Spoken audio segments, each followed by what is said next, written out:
ਸਭ ਨੂੰ ਜੀ ਨੂੰ ਆਖਦੇ ਹਾਂ। ਸੋ ਤੇ ਪ੍ਰੋਗਰਾਮ ਖਬਰ ਤੇ ਨਜ਼ਰ ਦੇ ਵਿੱਚ ਆਪ ਸਭ ਦਾ ਨਿੱਘਾ ਸਵਾਗਤ ਹੈ। ਸਾਡੇ ਅੱਜ ਦੇ ਸੋਮਵਾਰ ਦੇ ਖਬਰ ਤੇ ਨਜ਼ਰ ਪ੍ਰੋਗਰਾਮ ਦੇ ਵਿੱਚ ਜੁੜ ਚੁੱਕੇ ਨੇ ਆਪਣੇ ਨਾਲ ਮਲੋਟ ਸਟੂਡੀਓਜ਼ ਤੋਂ ਮਿੰਟੂ ਗੁਰੂਸਰੀਆ ਜੀ। ਮਿੰਟੂ ਜੀ ਨਿੱਘੀ ਜੀ ਆਇਆਂ ਨੂੰ, ਪਿਆਰ ਭਰੀ ਸਤਿ ਸ੍ਰੀ ਅਕਾਲ। ਸ਼ੁਕਰੀਆ ਜੀ, ਸਾਰਿਆਂ ਨੂੰ ਸਤਿ ਸ਼੍ਰੀ ਅਕਾਲ ਜੀ। ਸਾਡੇ ਅੱਜ ਦੇ ਪ੍ਰੋਗਰਾਮ ਖਬਰ ਤੇ ਨਜ਼ਰ ਉਸ ਨੂੰ ਸਪਾਂਸਰ ਕਰਦੇ ਨੇ, ਸਹਿਯੋਗ ਕਰਦੇ ਨੇ ਖਾਲਸਾ ਇੰਸ਼ੋਰੈਂਸ ਏਜੰਸੀ ਵਾਲੇ, ਜਿਨ੍ਹਾਂ ਦੇ ਕੋਲੋਂ ਤੁਸੀਂ ਹਰ ਇੱਕ ਤਰੀਕੇ ਦੀ ਇੰਸ਼ੋਰੈਂਸ ਕਰਵਾ ਸਕਦੇ ਹੋ।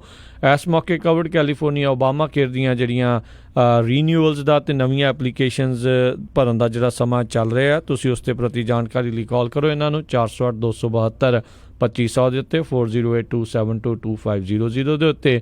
ਇਸ ਦੇ ਨਾਲ Christian Dhanota university, Jaspal Singh Sacramento, GN tyre and lube, truck wash, oil change, air ਬ੍ਰੇਕਾਂ ਦਾ ਕੰਮ ਤੁਸੀਂ ਇਹਨਾਂ ਤੋਂ ਕਰਵਾ ਸਕਦੇ ਹੋ। ਨਵੇਂ ਪੁਰਾਣੇ ਟਾਇਰ ਖਰੀਦ ਸਕਦੇ ਹੋ।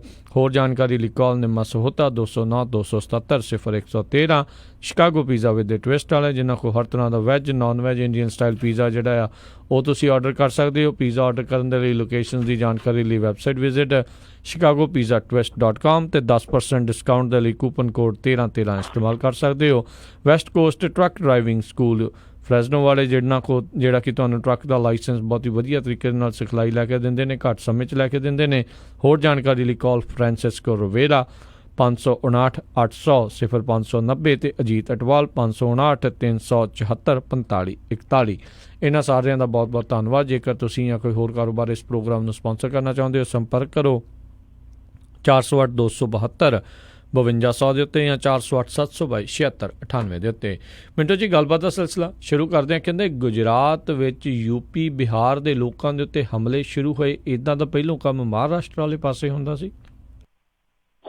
ਹਾਂ, ਬਿਲਕੁਲ ਉਸੇ ਹੀ ਪੈਟਰਨ ਤੇ ਹਮਲੇ ਹੋਏ ਆ। ਇਹ ਹਮਲੇ ਜਿਹੜੇ ਆ ਉਦੋਂ ਹੋਏ ਆ ਜਦੋਂ ਇੱਕ ਗੁਜਰਾਤ ਦੀ ਬੱਚੀ ਦੇ ਨਾਲ ਬਲਾਤਕਾਰ ਹੋਇਆ। ਇਹ ਬੱਚੀ ਹੈ 14 ਕੁ ਮਹੀਨਿਆਂ ਦੀ ਸੀਗੀ, ਜਿਹਦੇ ਨਾਲ ਰੇਪ ਹੋਇਆ ਔਰ ਇਸ ਰੇਪ ਦੇ ਵਿੱਚ ਇੱਕ ਬਿਹਾਰੀ ਨੌਜਵਾਨ ਨੂੰ ਨਾਮਜ਼ਦ ਕੀਤਾ ਗਿਆ ਸੀ। ਇਸ ਤੋਂ ਬਾਅਦ ਖਾਸ ਤੌਰ ਤੇ ਜਿਹੜੇ ਬਿਹਾਰ ਨਾਲ ਜੁੜੇ ਆ ਲੋਕ, ਕਾਮੇ ਆ, ਚਾਹੇ ਉੱਥੇ ਕਾਰੋਬਾਰੀ ਆ ਛੋਟੇ ਮੋਟੇ, ਇਹਨਾਂ ਤੇ ਔਰ ਨਾਲ ਜਿਹੜੇ ਯੂਪੀ ਤੋਂ ਜਾ ਕੇ ਉੱਥੇ ਆਪਣਾ ਕੰਮ ਕਾਰ ਕਰਦੇ ਆ ਜਾਂ ਕੰਮ ਕਾਰ ਚਲਾਉਂਦੇ ਆ, ਤਾਂ ਉਹਨਾਂ ਤੇ ਹਮਲੇ ਸ਼ੁਰੂ ਹੋ ਜਾਂਦੇ ਆ ਯਕਦਮ। ਔਰ ਇਹ ਹਮਲੇ ਆ ਜਿਹੜੇ ਸਾਬਰਕਾਂਠਾ, ਅਹਿਮਦਾਬਾਦ ਗ੍ਰਾਮੀਣ, ਜਿਹਨੂੰ ਅਹਿਮਦਾਬਾਦ ਦਿਹਾਤੀ ਕਹਾਂਗੇ, ਅਹਿਮਦਾਬਾਦ ਸ਼ਹਿਰੀ, ਅਰਾਵਲੀ, ਪਾਟਨ, ਗਾਂਧੀ ਨਗਰ, ਇਹਨਾਂ ਇਲਾਕਿਆਂ 'ਚ ਹੋਏ ਆ। ਤੇ ਹੁਣ ਤੱਕ ਦੱਸਦੇ ਆ ਕਿ ਵੈਸੇ 342 ਲੋਕਾਂ ਨੂੰ ਪੁਲਿਸ ਨੇ ਗ੍ਰਿਫਤਾਰ ਵੀ ਕੀਤਾ। ਸੋਸ਼ਲ ਮੀਡੀਆ ਤੇ ਜਿਨ੍ਹਾਂ ਨੇ ਅਫਵਾਹਾਂ ਫੈਲਾਈਆਂ 72 ਕੁ ਜਾਣੇ ਉਹ ਗ੍ਰਿਫਤਾਰ ਕੀਤੇ ਆ। ਪਰ ਬਾਵਜੂਦ ਇਸ ਦੇ ਕਿ 17 ਰਿਜ਼ਰਵ ਪੁਲਿਸ ਦੀਆਂ ਕੰਪਨੀਆਂ ਵੀ ਨਿਯੁਕਤ ਕੀਤੀਆਂ ਗਈਆਂ, ਹਿਜਰਤ ਨਹੀਂ ਰੁਕ ਰਹੀ, ਕਿਉਂਕਿ ਬਹੁਤ ਵੱਡੇ ਪੱਧਰ ਤੇ ਉੱਥੇ ਯਕਦਮ ਹਮਲੇ ਹੋਏ ਆ, ਜਿਹਦੇ ਸਿੱਟੇ ਵਜੋਂ ਬਹੁਤ ਸਾਰੇ ਲੋਕ ਆ ਜਿਹੜੇ ਉਹ ਹਿਜਰਤ ਕਰਕੇ ਆਪੋ ਆਪਣੇ ਰਾਜਾਂ ਵੱਲ ਜਿਹੜੇ ਉਹ ਕੂਚ ਕਰਦੇ ਪਏ ਆ। ਹਾਲਾਂਕਿ ਜਿਹੜਾ ਉੱਥੋਂ ਦਾ DGP ਆ, ਸ਼ਿਵਾਨੰਦ ਹੈ ਸ਼ਾਇਦ ਉਹਦਾ ਨਾਮ, ਉਹ ਕਹਿੰਦਾ ਕਿ ਇਹ ਹਿਜਰਤ ਜਿਹੜੀ ਆ ਉਹ ਇਸ ਕਰਕੇ ਹੋ ਰਹੀ ਆ ਕਿ ਅੱਗੇ ਤਿਉਹਾਰਾਂ ਦੀ ਰੁੱਤ ਆਉਣ ਡਈ ਆ, ਲੋਕ ਆਪੋ ਆਪਣੇ ਘਰਾਂ ਨੂੰ ਜਾ ਕੇ ਤਿਉਹਾਰ ਮਨਾ ਕੇ ਫਿਰ ਵਾਪਸ ਆ ਜਾਣਗੇ। ਪਰ ਦੂਸਰੇ ਪਾਸੇ ਸੱਚਾਈ ਇਹੋ ਹੀ ਆ ਕਿ ਯਕਦਮ ਇਹ ਖੇਤਰਵਾਦ ਭਾਰੂ ਹੋਇਆ ਔਰ ਇਹ ਹਮਲੇ ਹੋਏ ਆ। ਖਾਸ ਤੌਰ ਤੇ ਜਿਹੜੇ ਉੱਤਰੀ ਭਾਰਤੀ ਉੱਥੇ ਕੰਮ ਕਰਦੇ ਸੀਗੇ, ਉਹਨਾਂ ਤੇ ਇਹ ਹਮਲੇ ਸ਼ਿੱਦਤ ਦੇ ਨਾਲ ਕੀਤੇ ਗਏ ਆ। ਸੋ ਕਿਵੇਂ ਇਹਨਾਂ ਨੂੰ ਅੰਜਾਮ ਦਿੱਤਾ ਗਿਆ, ਖਾਸ ਤੌਰ ਤੇ ਕੋਈ ਗਰੁੱਪ ਇਸ ਉਕਸਾਹਟ ਲਈ ਅੱਗੇ ਆਇਆ, ਇਹ ਸਾਰੀਆਂ ਚੀਜ਼ਾਂ ਹਾਲੇ ਸਪਸ਼ਟ ਨਹੀਂ ਹੋਈਆਂ। ਪਰ ਹਿਜਰਤ ਜ਼ਰੂਰ ਉੱਥੇ ਵੱਡੇ ਪੱਧਰ ਤੇ ਹੋਈ ਆ। ਵੈਸੇ ਮੁਸਲਮਾਨਾਂ ਤੇ ਹਮਲੇ, ਫਿਰ ਉਸ ਤੋਂ ਬਾਅਦ ਦਲਿਤਾਂ ਤੇ ਹਮਲੇ, ਉੱਤਰੀ ਭਾਰਤ ਵਾਲੇ ਰਹਿ ਗਏ ਸੀਗੇ ਤਾਂ ਉਹ ਵੀ ਹੁਣ ਹਮਲਿਆਂ ਦਾ ਸ਼ਿਕਾਰ ਹੋ ਗਿਆ। ਯਾਨੀ ਗੁਜਰਾਤ ਦੇ ਵਿੱਚ ਸਾਰਾ ਕੁਛ ਹੈ ਜਿਹੜਾ ਬੜਾ ਤੇਜ਼ੀ ਦੇ ਨਾਲ ਬਦਲਦਾ ਪਿਆ ਹੈ।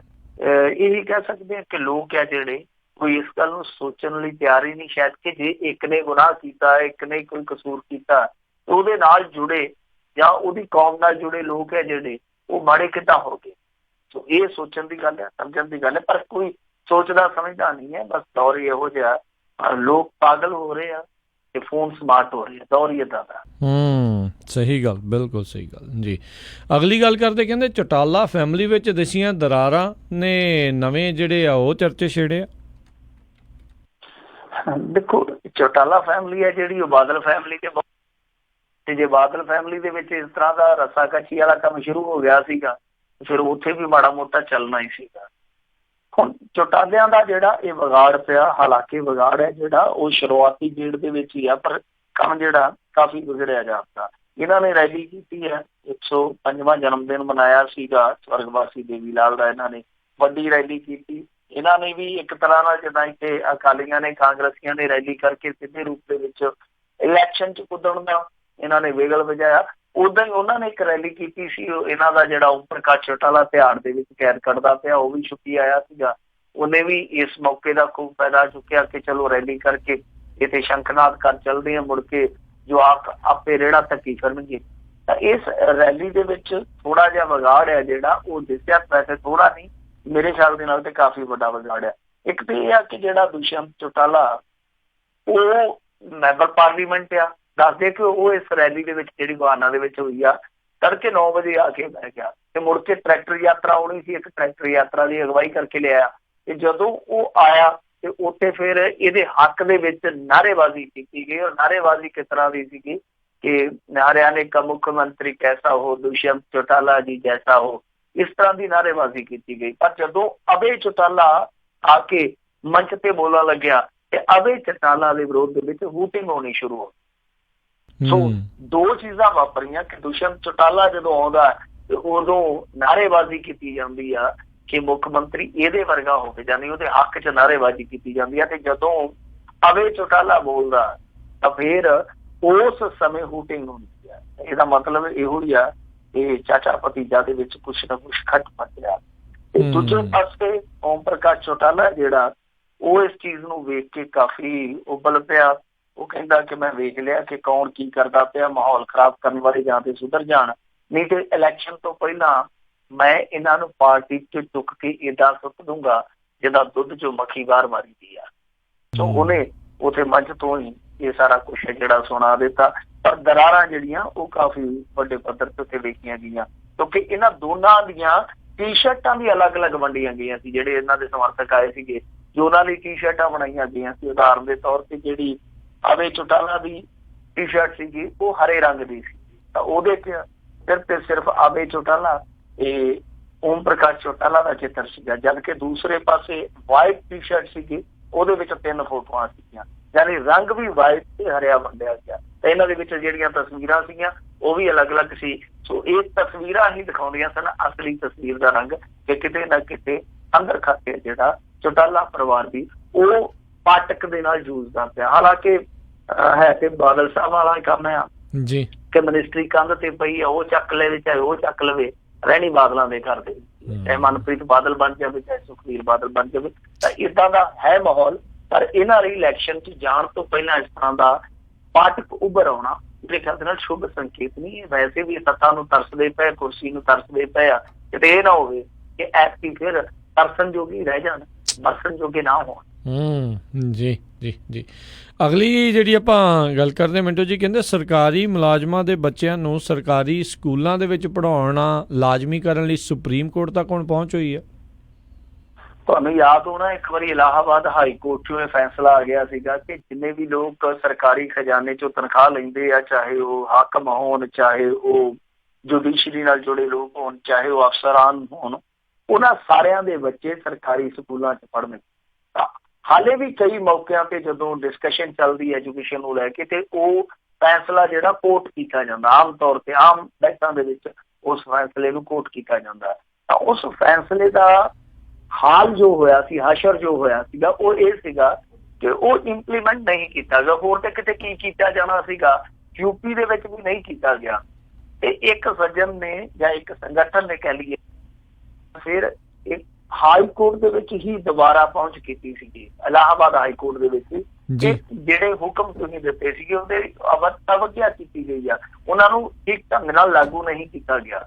ਤਾਂ ਇਲਾਹਾਬਾਦ ਹਾਈ ਕੋਰਟ ਨੇ ਉਸ ਪਟੀਸ਼ਨ ਨੂੰ ਜਿਹੜੀ ਕਿ ਪੁਨਰ ਨਜ਼ਰਸਾਨੀ ਦੀ ਇੱਕ ਤਰ੍ਹਾਂ ਨਾਲ ਕਹਿ ਲਈਏ ਪਟੀਸ਼ਨ ਸੀਗੀ ਕਿ ਦੁਬਾਰਾ ਸੁਣੋ ਕਿਉਂਕਿ ਤੁਹਾਡੇ ਜਿਹੜੇ ਪਹਿਲੇ ਹੁਕਮ ਹੈ ਉਹਨਾਂ ਦੀ ਅਵੱਗਿਆ ਕੀਤੀ ਗਈ ਹੈ, ਤਾਂ ਉਸ ਪਟੀਸ਼ਨ ਨੂੰ ਰੱਦ ਕਰ ਦਿੱਤਾ ਗਿਆ ਸੀ। ਫਿਰ ਹੁਣ ਮਾਮਲਾ ਜਿਹੜਾ ਉਹ ਸੁਪਰੀਮ ਕੋਰਟ ਦੀ ਚੌਖਟ ਤੱਕ ਪਹੁੰਚਿਆ, ਸੁਪਰੀਮ ਕੋਰਟ ਦੇ ਵਿੱਚ ਹੁਣ ਸੁਣਵਾਈ ਹੋਊਗੀ।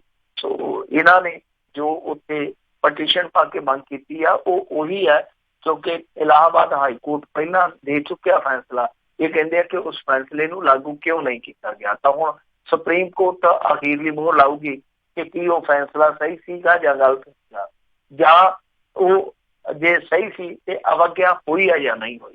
ਸੁਪਰੀਮ ਕੋਰਟ ਇਹਨਾਂ ਸਾਰੀਆਂ ਚੀਜ਼ਾਂ ਨੂੰ ਸਾਫ਼ ਕਰੂਗਾ। ਉੱਦਾਂ ਲੱਗਦਾ ਘੱਟ ਹੀ ਆ, ਇਮਕਾਨ ਘੱਟ ਹੀ ਆ ਕਿ ਸੁਪਰੀਮ ਕੋਰਟ ਇਸ ਤਰ੍ਹਾਂ ਦਾ ਕੋਈ ਫੈਸਲਾ ਦੇਊਗਾ, ਕਿਉਂਕਿ ਆਮ ਤੌਰ ਤੇ ਜਦੋਂ ਅਸੀਂ ਇਸ ਤਰ੍ਹਾਂ ਦੇ ਫੈਸਲੇ ਦੇਖਦੇ ਹਾਂ ਤੇ ਉਹ ਫਿਰ ਵਿਧਾਨ ਪਾਲਿਕਾ ਤੇ ਛੱਡ ਦਿੱਤੇ ਜਾਂਦੇ ਆ ਕਿ ਵਿਧਾਨ ਪਾਲਿਕਾ ਕਾਨੂੰਨ ਬਣਾਵੇ। ਤਾਂ ਹੁਣ ਵਿਧਾਨ ਪਾਲਿਕਾ ਕਾਨੂੰਨ ਕਿੱਦਾਂ ਬਣਾਊਗੀ ਉਹ ਤੇ ਆਪਾਂ ਨੂੰ ਵੀ ਪਤਾ ਹੀ ਆ ਕਿ ਜਦੋਂ ਉਹਨਾਂ ਦੇ ਉਲਟੀ ਚੀਜ਼ਾਂ ਜਾਂਦੀਆਂ ਹੋਣ ਉਦੋਂ ਕਾਨੂੰਨ ਨਹੀਂ ਬਣਾਉਂਦੇ, ਜਦੋਂ ਉਹ ਫਸੇ ਹੋਣ ਫਿਰ ਉਹ ਰਲ ਕੇ ਵੀ ਕਾਨੂੰਨ ਬਣਾ ਲੈਂਦੇ।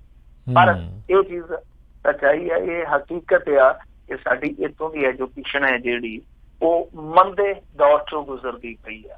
ਹੋਣਾ ਤੇ ਇਹ ਚਾਹੀਦਾ ਸੀਗਾ, ਜਿਵੇਂ ਕਿਸੇ ਨੇ ਕਿਹਾ ਸੀਗਾ ਨਾ ਕਿ ਵੇਲਾ ਐਸਾ ਹੈ ਕਿ ਰੇਗਿਸਤਾਨ ਵੀ ਸਿੰਝੇ ਜਾਣ, ਪਰ ਕੀਤਾ ਕੀ ਜਾ ਰਿਹਾ ਕਿ ਅਸੀਂ ਹਰਿਆਵਲਾਂ ਵੀ ਉਜਾੜਦੇ ਪਏ। ਤਾਂ ਉਦਾਂ ਹੀ ਹੋਣਾ ਤੇ ਇਹ ਚਾਹੀਦਾ ਸੀਗਾ ਕਿ ਹਰੇਕ ਬੰਦੇ ਦੀ ਪਹੁੰਚ ਤੱਕ ਹਾਇਰ ਐਜੂਕੇਸ਼ਨ ਲੈ ਕੇ ਲਿਜਾਈ ਜਾਂਦੀ, ਚਾਹੇ ਉਹ ਕੋਈ ਗਰੀਬ ਹੈ ਚਾਹੇ ਕੋਈ ਅਮੀਰ ਹੈ। ਪਰ ਹੋ ਕੀ ਰਿਹਾ ਕਿ ਜੇ ਕੋਈ ਮਾੜਾ ਮੋਟਾ ਤੰਤਰ ਜਿੰਦਾ ਹੈ, ਸਿੱਖਿਆ ਦਾ ਮਾੜਾ ਮੋਟਾ ਤੰਤਰ ਕੋਈ ਸਹਿਕਦਾ ਤੇ ਉਹਨੂੰ ਵੀ ਮਾਰਨ ਤੇ ਇਹ ਲੋਕ ਤੁੱਲੇ ਹੋਏ ਆ। ਜੀ ਜੀ ਜੀ। ਅਗਲੀ ਜਿਹੜੀ ਆਪਾਂ ਗੱਲ ਕਰਦੇ, ਕਹਿੰਦੇ ਬਰਗਾੜੀ ਵਿੱਚ ਵੱਡੇ ਇਕੱਠ ਨੇ ਛੇੜੀ ਨਵੀਂ ਚਰਚਾ, ਖੂਫੀਆ ਏਜੰਸੀਆਂ ਵੀ ਹੈਰਾਨ। ਦੇਖੋ ਇਕੱਠ ਤੇ ਵਾਕਿਆ ਹੀ ਲਾ ਮਿਸਾਲ ਸੀਗਾ ਔਰ ਅਣਕਿਆਸਿਆ ਸੀਗਾ, ਕਿਸੇ ਨੇ ਕਿਆਸ ਨਹੀਂ ਸੀ ਲਾਇਆ ਕਿ ਇੰਨਾ ਵੱਡਾ ਇਕੱਠ ਹੋ ਜਾਊਗਾ। ਤੇ ਇਕੱਠ ਵੀ ਆਪ ਮੁਹਾਰੇ ਹੀ ਹੋਇਆ, ਕਿਸੇ ਨੇ ਕੋਈ ਗੱਡੀਆਂ ਦੀ ਸਰਵਿਸ ਨਹੀਂ ਦਿੱਤੀ, ਕਿਸੇ ਨੇ ਦਾਰੂ ਨਹੀਂ ਪਿਲਾਈ, ਕਿਸੇ ਨੂੰ ਕੋਈ ਲਾਲਚ ਨਹੀਂ ਦਿੱਤਾ। ਇਹ ਇਕੱਠ ਆਪਣੇ ਆਪ ਹੋਇਆ। ਤਾਂ ਇਸ ਇਕੱਠ ਦਾ ਜੇ ਆਪਾਂ ਦੇਖੀਏ ਕੇਂਦਰ ਬਿੰਦੂ ਕੀ ਸੀਗਾ, ਉਹ ਸੀਗਾ ਗੁਰੂ ਸਾਹਿਬ।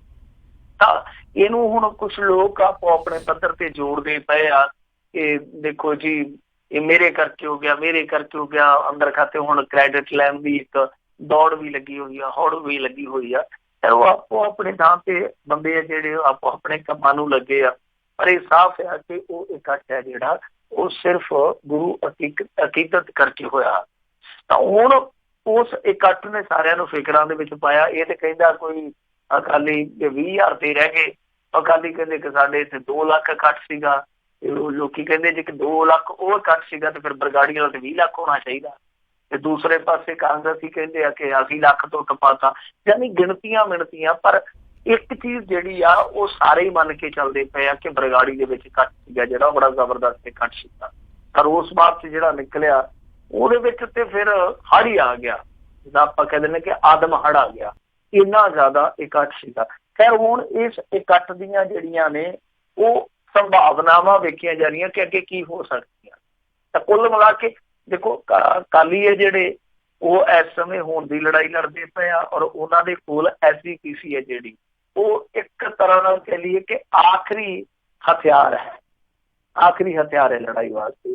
ਤਾਂ ਜੇ ਆਪਾਂ ਅਕਾਲੀਆਂ ਦੇ ਪੱਖ ਤੋਂ ਦੇਖੀਏ, ਜਿਸ ਤਰ੍ਹਾਂ ਦਾ ਉਹ ਇਕੱਠ ਆ ਉਹਦੇ ਵਿੱਚ ਜਿਸ ਤਰੀਕੇ ਸਿੱਖਾਂ ਨੇ ਸ਼ਮੂਲੀਅਤ ਕੀਤੀ, ਹਾਲਾਂਕਿ ਪੰਜਾਬੀ ਵੀ ਬਹੁਤ ਸਾਰੇ ਗਏ ਆ ਜਿਹੜੇ ਨੌਨ ਸਿੱਖ ਸੀਗੇ, ਪਰ ਫਿਰ ਵੀ ਜੇ ਆਪਾਂ ਦੇਖੀਏ ਜਿਸ ਤਰੀਕੇ ਨਾਲ ਉਹ ਇਕੱਠ ਹੋਇਆ ਤਾਂ ਲੱਗਦਾ ਇਹੋ ਆ ਕਿ ਅਕਾਲੀਆਂ ਲਈ ਅਗਲੀ ਚੁਣੌਤੀ ਹੈ ਜਿਹੜੀ ਉਹ SGPC ਵੀ ਹੋ ਸਕਦੀ ਜੇ ਇਹੀ ਆਲਮ ਰਿਹਾ।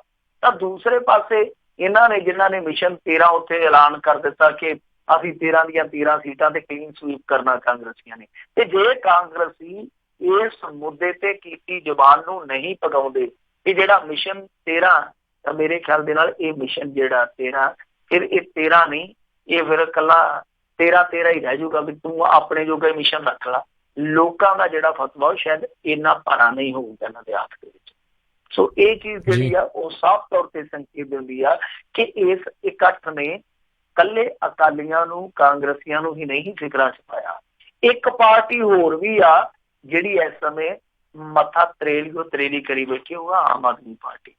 ਆਮ ਆਦਮੀ ਪਾਰਟੀ ਦਾ ਇੱਕ ਬਾਗੀ ਧੜਾ ਸੁਖਪਾਲ ਖਹਿਰਾ ਉਹ ਇਸ ਰੋਸ ਮਾਰਚ ਦਾ ਮੋਢੀ ਸੀਗਾ ਜਿਹਨੇ ਐਲਾਨ ਕੀਤਾ ਸੀ। ਇਹਨਾਂ ਨੇ ਉਸ ਦਿਨ ਉਹਦੇ ਵਿਰੋਧ ਦੇ ਵਿੱਚ ਜਾ ਕੇ ਆਖਿਆ ਸੀਗਾ ਕਿ ਅਸੀਂ CM ਦੀ ਕੋਠੀ ਦਾ ਘਿਰਾਓ ਕਰਾਂਗੇ। ਜਦੋਂ ਲੋਕਾਂ ਨੇ ਲਾਹਨਤਾਂ ਪਾਉਣੀਆਂ ਸ਼ੁਰੂ ਕਰ ਦਿੱਤੀਆਂ ਫਿਰ ਇਹਨਾਂ ਨੇ ਪ੍ਰੋਗਰਾਮ ਬਦਲ ਦਿੱਤਾ, ਇੱਕ ਫਲੌਪ ਸ਼ੋ ਜਿਹਾ ਉੱਥੇ ਕਰ ਆਏ। ਬਾਅਦ ਦੇ ਵਿੱਚ ਬਰਗਾੜੀ ਗਿਆ, ਕਿਸੇ ਨੇ ਬੇਰਾਂ ਵੱਟੇ ਨਹੀਂ ਪਛਾਣਿਆ। ਯਾਨੀ ਉੱਥੇ ਬਾਗੀ ਧੜਾ ਜਿਹੜਾ ਉਹ ਆਪਣੀ ਹਾਜ਼ਰੀ ਔਰ ਹੋਂਦ ਬੜੀ ਮਜ਼ਬੂਤੀ ਨਾਲ ਦਰਸਾਉਣ ਚ ਕਾਮਯਾਬ ਪਿਆ। ਹਾਲਾਂਕਿ ਇਹ ਆਪਾਂ ਨੂੰ ਵੀ ਪਤਾ ਹੀ ਆ ਕਿ ਸੁਖਪਾਲ ਖਹਿਰਾ ਇਹੋ ਜਿਹੀ ਖੇਡ ਖੇਡਦਾ ਪਿਆ। ਸੁਖਪਾਲ ਖਹਿਰਾ ਆਪਣੇ ਲਈ ਸਿਆਸੀ ਬੱਤਰ ਤਿਆਰ ਕਰਦਾ ਪਿਆ।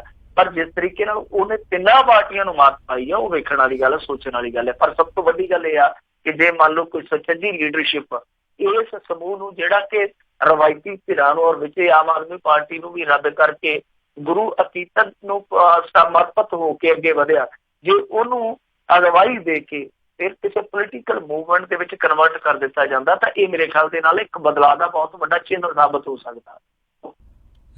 ਜੀ ਜੀ। ਅਤੇ ਪਰ ਮਿੰਟੂ ਜੀ ਨਾਲ ਇਹ ਵੀ ਇੱਕ ਹੈਗੀ ਹੈ ਵੀ ਬਹੁਤ ਸਾਰੇ ਲੋਕ ਜਦੋਂ ਇੱਦਾਂ ਆਪ ਮੁਹਾਰੇ ਹੋਏ ਇਕੱਠ ਨੂੰ ਵੋਟਾਂ ਸਮਝਦੇ ਆ ਅਤੇ ਫਿਰ ਸਿਆਸਤ ਵੱਲ ਨੂੰ ਵੀ ਰੁਖ ਜਿਹੜਾ ਕਰਦੇ ਆ, ਪਰ ਉਹ ਗੱਲ ਫਿਰ ਬਣਦੀ ਨਹੀਂ। ਕਿਉਂ ਇਹ ਕਾਰਨ ਜਿਹੜੇ ਅਜਿਹੀ ਕੀ ਹੈਗੇ ਆ ਵੀ ਲੋਕ ਅਜਿਹੇ ਇਕੱਠਾਂ ਨੂੰ ਫਿਰ ਵੋਟਾਂ ਸਮਝਣ ਲੱਗ ਜਾਂਦੇ ਆ? ਨਹੀਂ ਦੇਖੋ, ਉਹਦੇ 'ਚ ਲੀਡਰਸ਼ਿਪ ਦਾ ਹੀ ਕਸੂਰ ਹੈ ਨਾ। ਲੀਡਰਸ਼ਿਪ ਐਸੀ ਲੀਡਰਸ਼ਿਪ ਨਹੀਂ ਹੈ ਜਿਹੜੇ ਲੋਕਾਂ ਨੂੰ ਉਹਨਾਂ ਦੇ ਮਨ ਮਰਜ਼ੀ ਮੁਤਾਬਕ ਨਤੀਜੇ ਜਾਂ ਮਨ ਮਰਜ਼ੀ ਮੁਤਾਬਕ ਏਜੰਡੇ ਦੇ ਸਕਦੀ ਹੋਵੇ। ਜਦੋਂ ਉਹ ਨਿਰਾਸ਼ ਹੁੰਦੇ ਆ ਫਿਰ ਵੋਟਾਂ ਵੇਲੇ ਉਹ ਖਿੰਡ ਜਾਂਦੇ ਆ।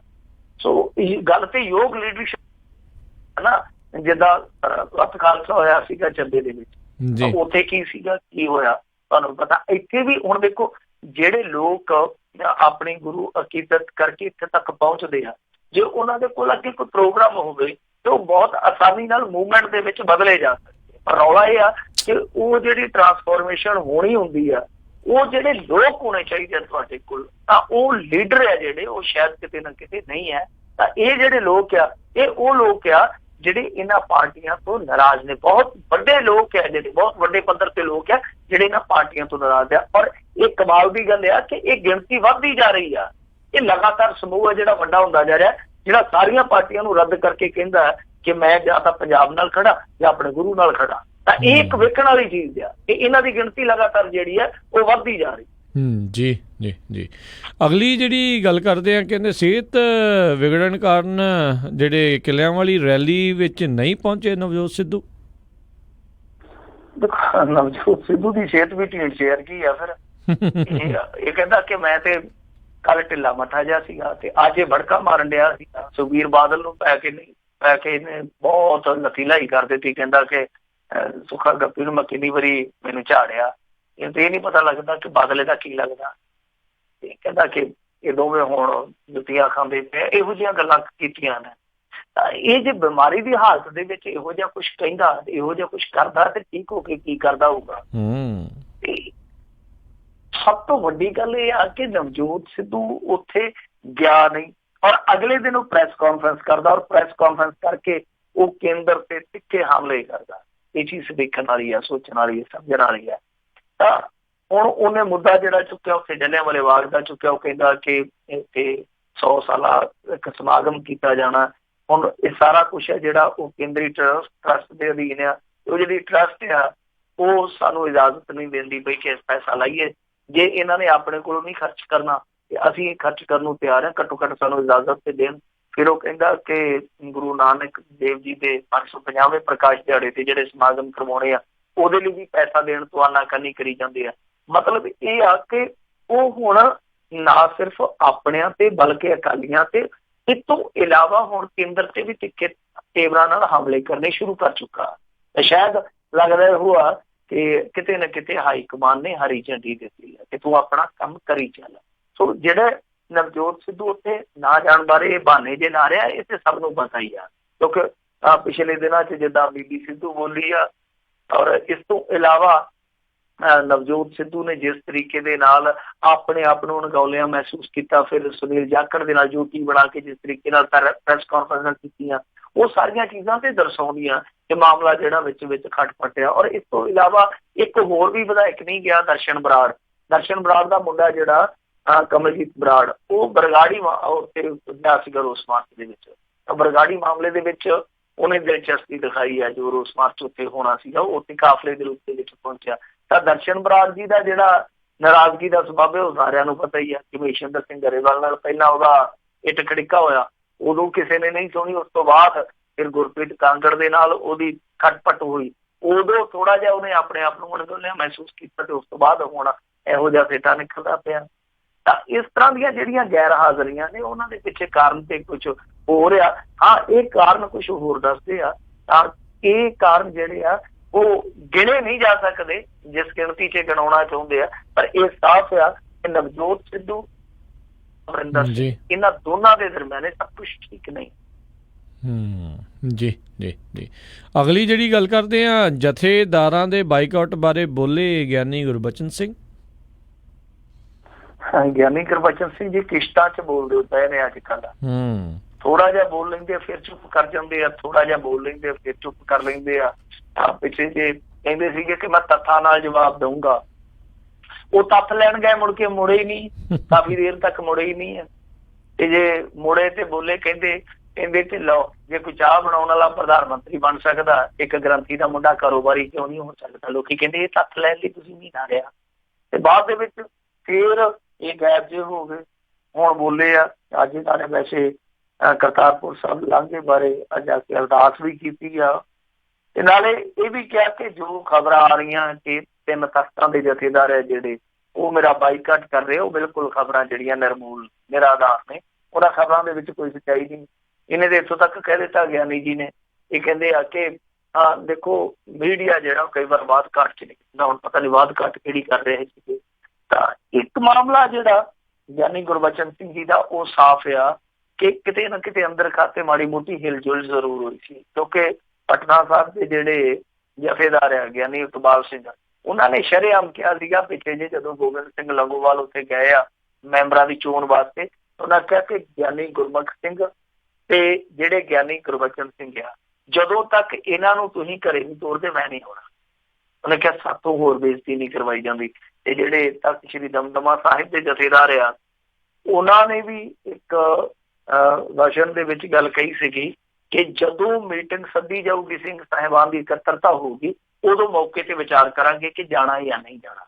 ਤੇ ਜਿਹੜੇ ਤਖਤ ਸ੍ਰੀ ਕੇਸਗੜ੍ਹ ਦੇ ਜਥੇਦਾਰ ਆ, ਉਹਨਾਂ ਨੂੰ ਇੱਕ ਪੱਤਰਕਾਰ ਨੇ ਪੁੱਛਿਆ ਸੀਗਾ ਕਿ ਤੁਹਾਡੀ ਚਰਚਾ ਸੁਣੀ ਆ, ਤੁਹਾਡੀ ਚਰਚਾ ਚੱਲਦੀ ਪਈ ਆ ਕਿ ਤੁਹਾਨੂੰ ਜਥੇਦਾਰ ਲਾਉਣਾ, ਉਹ ਕਹਿੰਦੇ ਜੀ ਕੋਈ ਗੱਲ ਨਹੀਂ ਹੈ, ਜੋ ਕੌਮ ਹੁਕਮ ਕਰੂਗੀ ਆਪਾਂ ਉਹ ਮੰਨਣਾ।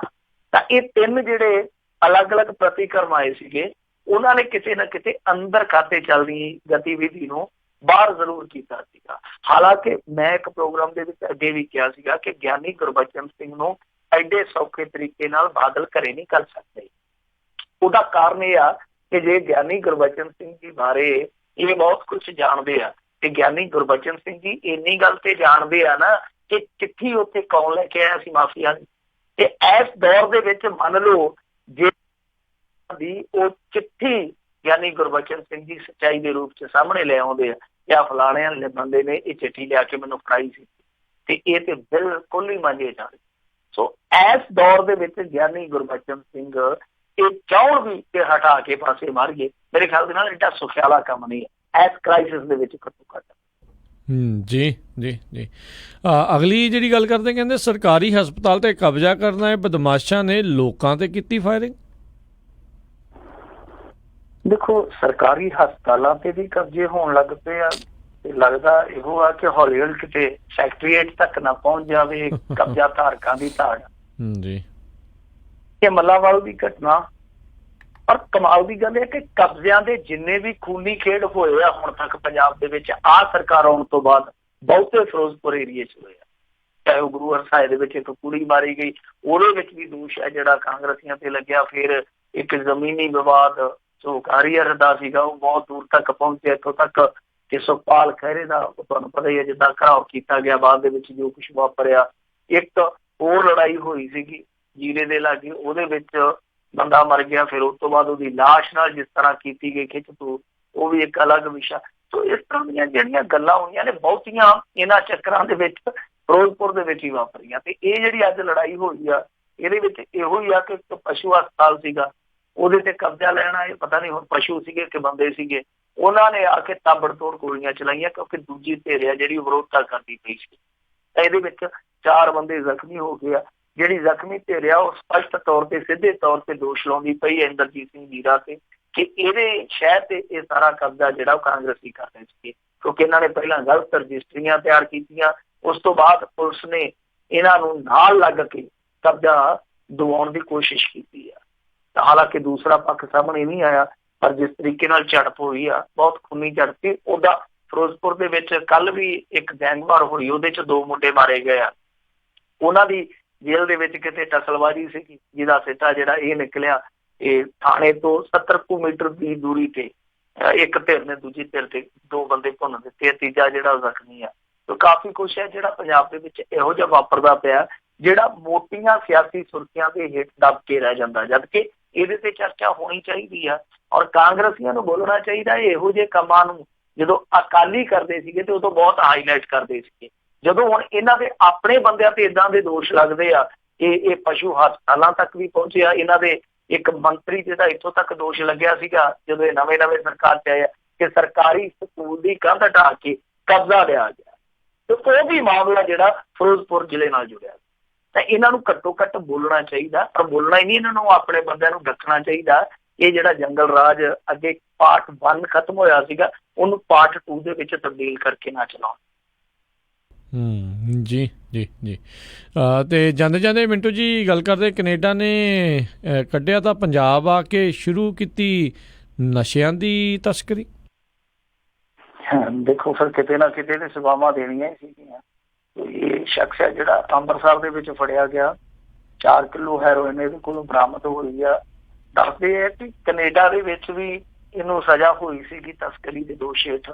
ਉਹਨਾਂ ਨੇ ਕੱਢ ਦਿੱਤਾ ਕਿ ਸਾਨੂੰ ਨਹੀਂ ਭਾਈ ਚਾਹੀਦਾ, ਤੇ ਤੁਸੀਂ ਉਹ ਲੈ ਲਓ ਪੰਜਾਬ ਵਾਲਿਓ। ਇੱਥੇ ਆ ਕੇ ਇੱਥੇ ਵੀ ਨਹੀਂ ਟਿਕਿਆ, ਇੱਥੇ ਆ ਕੇ ਕਾਰੋਬਾਰ ਸ਼ੁਰੂ ਕਰ ਦਿੱਤਾ। 2 ਕਿਲੋ ਇਹਦੀ ਗੱਡੀ ਚੋਂ ਫੜੀ ਗਈ ਆ। ਬਾਅਦ ਦੇ ਵਿੱਚ ਜਦੋਂ ਇਹਦੇ ਤੋਂ ਪੁੱਛਗਿੱਛ ਕੀਤੀ, 2 ਕਿਲੋ ਇਹਦੇ ਤੋਂ ਹੋਰ ਬਰਾਮਦ ਹੋਈ ਆ, ਯਾਨੀ ਚੌਕਾ ਪੂਰਾ ਕਰ ਦਿੱਤਾ ਇਹਨੇ। ਹੁਣ ਪੁਲਿਸ ਇਹ ਵੇਖਣ 'ਚ ਜੁਟੀ ਆ ਕਿ ਜਿਹੜੇ ਮਕਾਨ 'ਚ ਰਹਿੰਦਾ ਸੀਗਾ ਕੀ ਇਹਦਾ ਆਪਦਾ ਜਾਂ ਕਿਰਾਏ ਤੇ ਸੀ ਜਾਂ ਇਹਦੇ ਨਾਲ ਕੋਈ ਹੋਰ ਵੀ ਪਾਰਟਨਰ ਸੀ। ਤਾਂ ਲਾਹੌਰ ਬੁੱਧੂ ਪਿਸ਼ੌਰ ਬੁੱਧੂ ਵਾਲਾ ਮੁਹਾਵਰਾ ਜਿਹੜਾ ਉਹ ਇਹ ਸੱਚ ਸਾਬਤ ਕਰਦੇ ਪਏ। ਜਿਹੜੇ ਇੱਧਰੋਂ ਜਾਂਦੇ ਆ ਉੱਧਰ ਜਾ ਕੇ ਵੀ ਗੰਦ ਪਾਉਂਦੇ ਆ, ਤੇ ਜਿਹੜੇ ਉੱਧਰੋਂ ਗੰਦ ਦੇ ਰੂਪ 'ਚ ਹੁੰਜ ਕੇ ਇੱਧਰ ਘੱਲਦੇ ਆ, ਉਹ ਇੱਧਰ ਵੀ ਆ ਕੇ ਤੇ ਉਹੋ ਜਿਹਾ ਕੂੜਕ ਬੜਾ ਖਿਲਾਰੀ ਜਾਂਦੀ। ਜੀ ਜੀ ਜੀ। ਤੇ ਮਿੰਟੂ ਜੀ ਬਹੁਤ ਬਹੁਤ ਤੁਹਾਡਾ ਧੰਨਵਾਦ ਕਰਦੇ ਹਾਂ, ਤੁਸੀਂ ਸਾਡੇ ਨਾਲ ਜੁੜੇ, ਇਹਨਾਂ ਖਬਰਾਂ ਬਾਰੇ ਸਾਨੂੰ ਤੁਸੀਂ ਜਾਣਕਾਰੀ ਦਿੱਤੀਆਂ। ਅਗਲੀ ਵਾਰ ਤੱਕ ਲਈ ਬੜੀ ਮਿਹਰਬਾਨੀ, ਪਿਆਰ ਭਰੀ ਸਤਿ ਸ਼੍ਰੀ ਅਕਾਲ ਜੀ। ਸਤਿ ਸ਼੍ਰੀ ਅਕਾਲ ਜੀ। ਤੇ ਸੋ ਤੇ ਇੱਥੇ ਹੀ ਸਾਡਾ ਅੱਜ ਦਾ ਇਹ ਪ੍ਰੋਗਰਾਮ ਵੀ ਸਮਾਪਤ ਹੈ। ਮਿਲਾਂਗੇ ਤੁਹਾਨੂੰ ਸਾਰਿਆਂ ਨੂੰ ਅਗਲੀ ਵਾਰ, ਉਦੋਂ ਤੱਕ ਲਈ ਮੇਰੇ ਵੱਲੋਂ ਵੀ ਪਿਆਰ ਭਰੀ ਨਿੱਘੀ ਸਤਿ ਸ਼੍ਰੀ ਅਕਾਲ ਜੀ। ਜਿਉਂਦੇ ਵਾਸਤੇ ਰਹੋ, ਹੱਸਦੇ ਖੇਲਦੇ ਰਹੋ, ਸੁਣਦੇ ਰਹੋ ਪੰਜਾਬੀ ਰੇਡੀਓ USA।